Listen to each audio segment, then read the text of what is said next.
In this episode of Down to Earth, time to put an end to the myth. The farms in children's books are history. Today's agriculture looks more like this. Idyllic farms ended a long time ago. We live in a competitive world. We need to produce. Breeding animals already clocks up 15% of greenhouse gases. What happens when farms turn into factories? You're looking at a lake of toxic pig feces and urine. How to limit the impact of farming? One solution, feed animals a more sustainable source of protein. So we have the housefly, we have the black soldier fly, and I think the best known one is the grasshopper.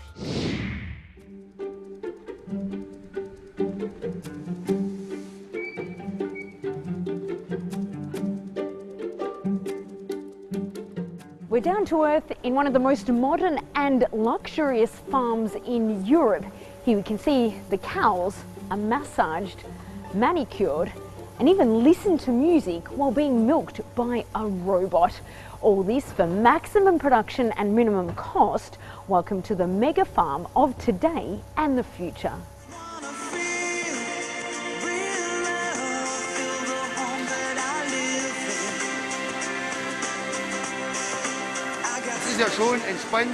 It's relaxing when there's music in the background. The staff like it, and maybe the cows do too. One might describe Stefan Kirchner as a farmer. Others might say he's a manager of milk. While these are some of his 1,200 cows, he simply oversees the twice daily milking ritual from a control room looking over the animals.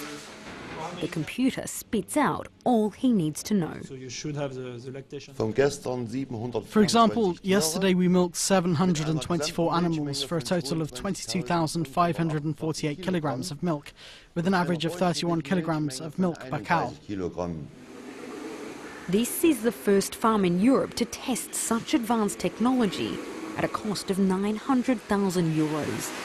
An industrial carousel shuttles the cows from point A to point B.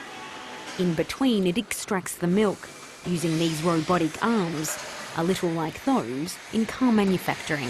The first two arms clean the teat and prepare the udder. The next two arms position the milking device. There is a 3D camera at the end of each arm. So with our imagery system, we can really see the udder, and the arm automatically connects the cups. 85 cows milked per hour, but only one person supervising at any given time. The advantage of this system is that we've been able to reduce the manpower costs, which means we spend less money on each cow. We've cut expenses by half. Now we just need staff to monitor the milking process and to intervene when something goes wrong. These cows will never see a meadow. Their life will be shorter than those reared on grass. All the while, they'll be encouraged to eat from this self-serve buffet, refreshed up to 10 times a day. Of course, the more they consume, the more they eject, around 20 cubic meters per cow per year. We use half the excrement to produce biogas from that liquid manure. Here, nothing is lost. Even the waste is profitable, thanks to an on-site biogas plant that produces €500,000 worth of renewable energy per year. This is the new face of farming in Germany, and only those who adapt will survive. Today, nearly 2,500 German farms have more than 500 cattle. With the end of milk quotas under European agricultural reforms, that number will only grow. Not everyone is in favour. In January, in the streets of Berlin, tens of thousands came out to protest against the increasing industrialisation of agriculture. I'm a happy pig. In mega farms, they're sad. Their slogan, "We are fed up with mega farms, fed up with agro-business." Today calling for a more sustainable and ethical way to feed the planet. I think that small farms with fewer animals are a good alternative. That's what I would like to encourage. If people stop eating meat, there'll be no more large-scale farming. There are ethical considerations, but also environmental.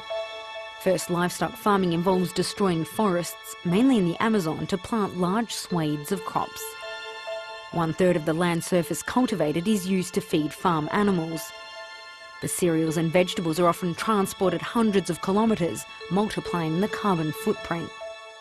And then there's the animal itself. When cows burp during digestion, they emit methane, 23 times more potent than carbon dioxide. As their manure is spread over the soil, it can act as a fertiliser, but in large quantities it releases an excess of nitrogen compounds, penetrating and polluting the waterways. This is what happens when taken to the extreme. Filmed secretly by an activist in the United States, this video shows a cesspool of pig faeces and urine. The amount of manure is mind-boggling. 4 football fields of toxic waste, produced by tens of thousands of animals. These quantities are impossible to treat.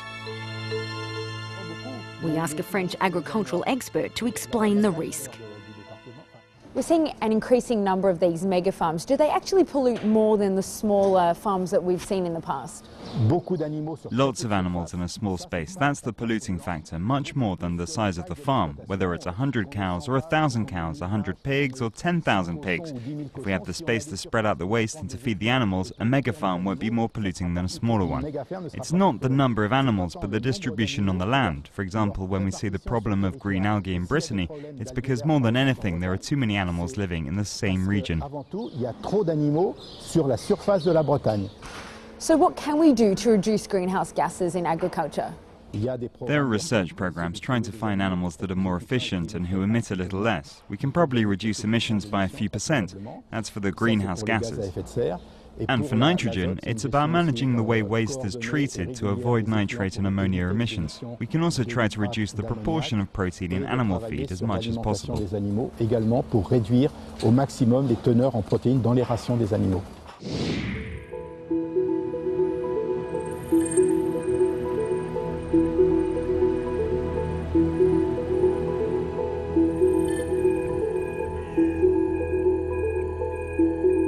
It's here in the midst of the Tuscan hills that we find the world's most pure reserves of a so-called miracle mineral.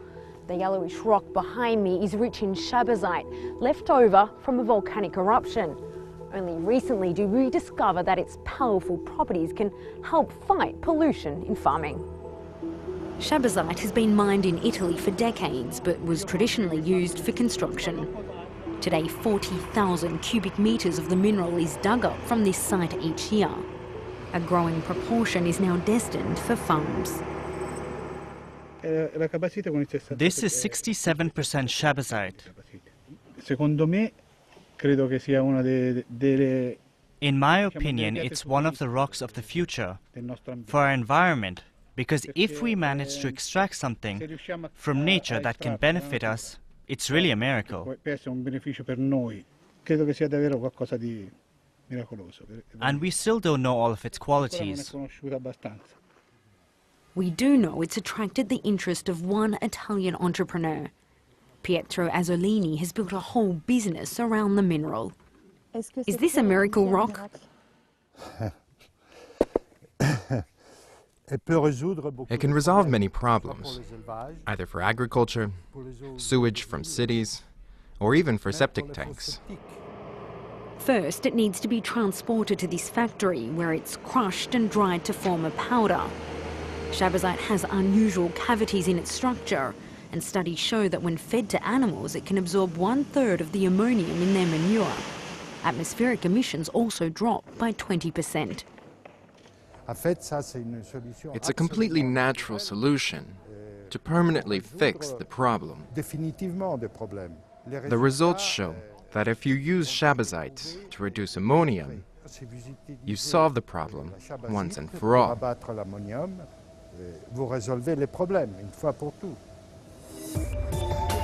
We head to the north of Italy, towards the region famous for Parma ham. Some of it comes from the Pagliari farm, home to 30,000 pigs. Today their liquid diet includes a dose of shabazite alongside other supplements. Farina di colza. Canola 5%, shabazite 3%, fish meal 2%. 2%. The big advantage is that the shabazite has an absorbing effect when it's in the animal's stomach. To put it simply, it removes both ammonium and the surplus of acidity produced in the digestive system. Assorbe l'acidità, I fermenti cattivi, le fermentazioni cattive. The pigs here produce less gas because they digest the nutrients more easily. There is an extra side benefit. Shabazite has also been proven to reduce odours by up to 40%.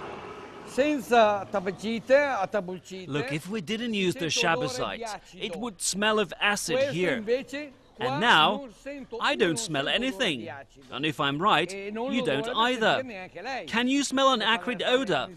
No, of course. Some might speak of a miracle, but it's not quite there yet. Shabazite's effects are impressive, but mainly during the first few weeks of pig growth. Its price, €700 per tonne, also limits widespread use. Europe is, however, determined to reduce emissions in farming. Under the Common Agricultural Policy, it's investing heavily in projects that combat climate change. One of the most promising can be found at New Science in Ghent. The team here thinks we've been ignoring an obvious solution, one that's already being used in Africa and Asia. These are the grasshoppers. Insects have the ideal protein composition for replacement of traditional protein sources in animal nutrition. And they're healthy because it's also in nature a feedstock for animals. The plan is to replace 1/3 of the soy protein in animal feed with insects born and bred on European soil. Not only do they need less space, but they also survive on food waste. First, New Science has to overcome a major obstacle: the law. In the wake of the mad cow disease in Europe, no animal can be fed with protein derived from another animal. Insects at the moment are seen as living animals, as livestock, so due to this legislation they are not allowed towards animal nutrition. So this blocks application and towards the European market. Gert Bruhemann wants to see this ban lifted, and he has local poultry farmers on his side. Today, 80% of protein for livestock comes from outside the EU. The price is volatile, but there's little choice. These 44,000 one-day-old chicks need both good quality protein and plenty of it. So in this pan you can see what they eat. These are vegetable feed with proteins from soy. I'm interested in the insect feed. I think it's good for the health of the chicken and also to be less or independent from the soy from Southern America. Are consumers ready to eat chickens fed on a bug-based diet? For now, 1 out of 2 people say no. But New Science thinks this will change and eventually will go a step further. The advantage of bringing first insects into animal nutrition is to improve the acceptance of direct consumption of insects for humans. But what if reducing pollution in food production was as simple as just eating less meat? Here in Ghent, the vegetarian capital of Europe, Thursday is known as Veggie Day. The city was the first in the world to introduce the initiative, and it's been widely embraced, even in schools. Today it was goulash with vegetables and Greek pasta. This school offers parents a choice. Today, 60% of the pupils are eating vegetables. The rest, however, still eat meat. These are 2 kids of my class, and the one is eating a veggie meal with the vegetable we just talked about, and he's eating a normal meal. They have always the choice, because obligation is no good. On Thursday, Lucas opts for vegetables, but wouldn't do so every day. That's because I also think meat's good. Municipal offices, hotels and restaurants have also taken up the challenge. Some offer extra vegetarian options, others prepare a menu void of all meat. Today is Veggie Thursday, so we have beetroot salad with yogurt. We have a pakora, we have a stuffed courgette with nut mince. You can add a lot of flavors, there's a lot of vegetables to play with. There's textures, there's herbs, spices, there's a lot to do with vegetables. The idea has since been exported to 10 cities in Germany, the United States and Brazil, as more people change the way they eat in the name of the environment and animal welfare. Eating less meat but not cutting it out altogether is growing so much in popularity. There's even a new word for it, flexitarian.